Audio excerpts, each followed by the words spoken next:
Na particulieren stappen ook meer bedrijven over op elektrisch rijden. Maar helemaal perfect is het nog niet. De prijs dat is nog wel een dingetje. Er is niet heel veel aanbod nog in de markt. En ook gewicht en trekkracht is nog een uitdaging. En verder in deze Zeeland nu vandaag. Staking bij Verbrugge in impasse beland. En pijlen en knallers vliegen weer over de toonbank.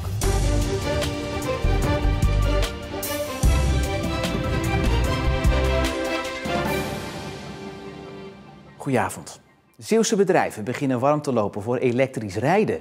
De afgelopen tijd zijn er zoveel bestelwagens besteld dat de levertijd voor dit soort wagens snel oploopt. Oorzaak voor die stijging is de praktischere inpassing van accu's. Maar dat neemt niet weg dat elektrisch rijden nog wel zo zijn uitdagingen heeft. Bij personenwagens kijkt niemand meer op van een stekker. Bij vrachtwagens is de grootschalige overstap naar elektrisch rijden nog een eindweg vanwege praktische belemmeringen. Bij kleinere bedrijfswagens zoals deze is die stap al wel gemaakt. Ze gaan op dit moment bijna als warme broodjes over de toonbank. Deze verkopen inderdaad hard op dit moment. De auto is sinds kort bestelbaar. En we moeten met z'n allen want olie, gas is niet voor eeuwig. Hoe komt het dat Zeeuwse bedrijven nu opeens wel interesse hebben in elektrische bedrijfswagens? Accupakket in deze zit ook tussen de wielen. Met als grote voordeel laag zwaartepunt, goede rijeigenschappen, wielen die extreem ver naar buiten kunnen voor de draaicirkel. De beperkte laadruimte was vaak een beperking voor bedrijven om elektrische bedrijfsbusjes te kopen. Maar de batterijen in de vloer lossen dat probleem voor een groot deel op. Zoals voor een bouwbedrijf in Goes. We willen eigenlijk als bedrijf toch wel vooruit, meegaan met de toekomst, meegaan met de tijd. En we willen ook een voorbeeld stellen daarin, ook naar onze klanten toe. Vandaar dat wij nu hebben besloten om alvast in te stappen op overgaan naar elektrisch rijden. En als je dan bij de voorlopers hoort, dan kom je ook problemen tegen. Er komen zeker wel wat uitdagingen tegen, vooral op het gebied van prijs moet ik eerlijk zeggen. Want de prijs voor elektrische bedrijfswagens, dat is nog wel een dingetje. Maar het is ook eigenlijk een principekeuze geweest. Andere uitdagingen zijn eigenlijk aanbod in de markt. Er is niet heel veel aanbod nog in de markt, dat komt wel steeds meer. En ook gewicht en trekkracht is nog een uitdaging. Elektrische bedrijfswagens zijn hard in opkomst, maar gaan ze de markt volledig veroveren? Volkswagen is bezig om een accupakket te leveren waar je 800 kilometer mee kunt rijden. Op het moment dat zo, of tenminste als dat er is, dan kun je 80% van de markt zul je kunnen bedienen. Die laatste 20% niet. Dus dieselmotoren, zeker in de bestelwagenlijn, die zullen er altijd blijven. Zeker in de grotere bestelauto's. De eerste busjes zijn al geleverd. Het merendeel van de bedrijfswagens komt in de loop van 2023. De verkoop van vuurwerk is weer gestart. En dat betekent weer een nummertje trekken, zoals hier bij de balie in Schravenpolder. 12,36. Ja, het is super druk. We hebben in de voorverkoop best wel veel meer gedaan dan anders.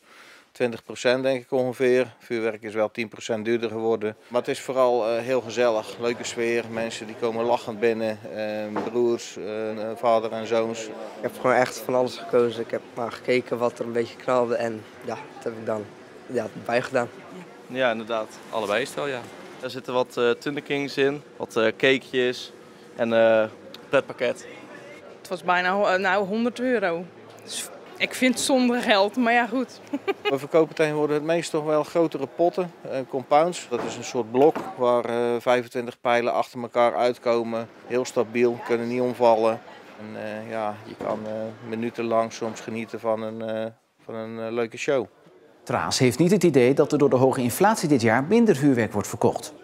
2 jaar niks mogen doen en nu mag het weer zo officieel. Dus gaan ze los. De directie van havenbedrijf Verbrugge vindt een loonsverhoging van 17% onredelijk en onmogelijk.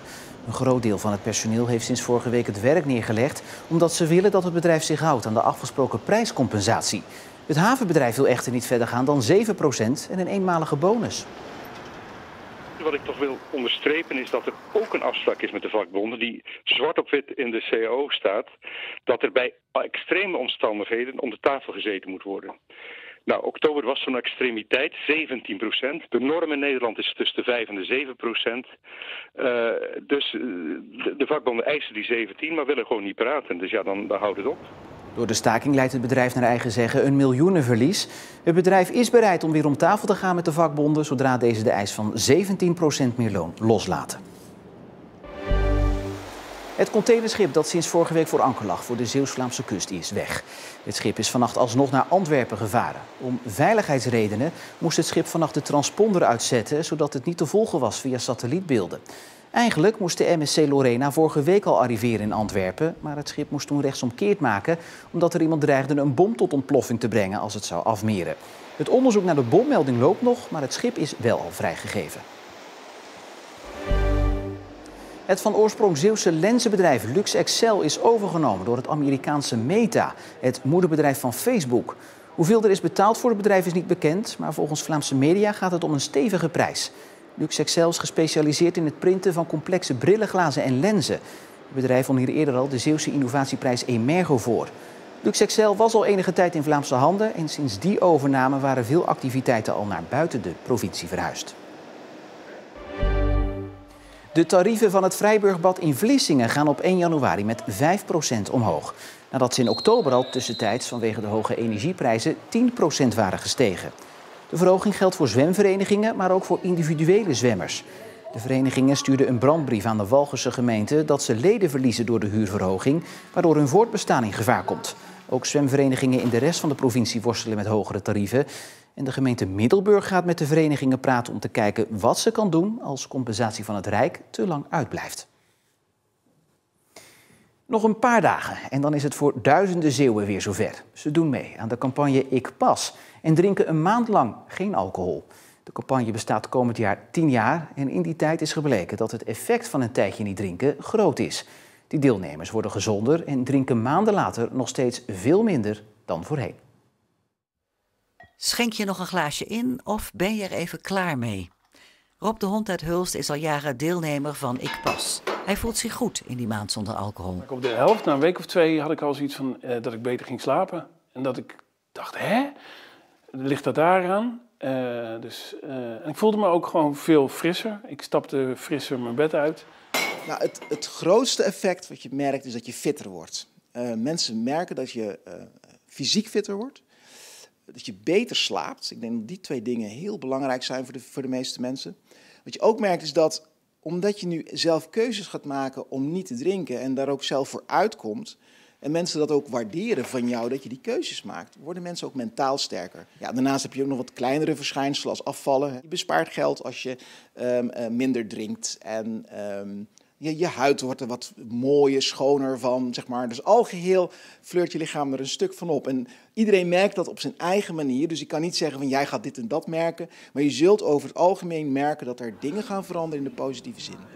Na al die jaren een maandje stoppen, merkt Rob ook het effect op de lange termijn. De voordelen van me fris en fruitig voelen, die blijven.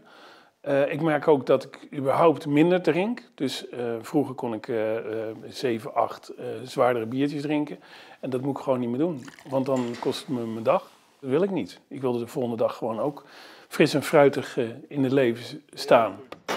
Wat je dus ziet over een half jaar drinken mensen 30% minder dan voordat ze aan Ik Pas deelnamen. In dat hele half jaar? In een half jaar tijd. Hè. Dus je gaat van een hoog niveau, dan stop je even en dan bouw je het langzaam weer op. Dus eigenlijk zou je dat elk jaar weer moeten herhalen om lekker in balans te blijven. Ik ben anders naar mijn alcoholgebruik gaan kijken en in zijn algemeenheid wat ik met alcohol doe.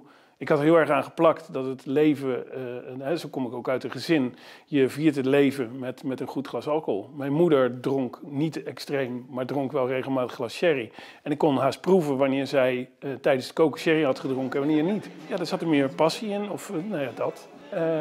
En dat is gewoon wat je vastzet in je hoofd. En dat maak je ervan, dat beeld maak je ervan. En dat beeld heb ik heel mooi bij kunnen stellen. Mensen die deelgenomen hebben aan Ik Pas, hebben echt gemerkt dat er iets verandert in hun leven. En dat ze daardoor of het aan anderen aanbevelen, of het zelf elk jaar nog een keertje, elk jaar weer meedoen met Ik Pas.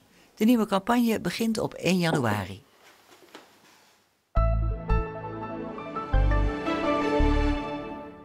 De zon liet zich goed zien bij vlagen en werd het grootste deel van de dag afgeschermd door bewolking bij maximaal 10 graden. Komende dagen lijkt het lente te gaan worden, qua temperatuur dan toch, want het zijn wolken en regen die het weerbeeld gaan overheersen, wat soms ook gepaard gaat met veel wind. En tot zover deze Zeeland Nu van vandaag. Voor meer nieuws kunt u natuurlijk altijd nog terecht op onze site in de app. Voor nu nog een fijne avond en graag tot morgen.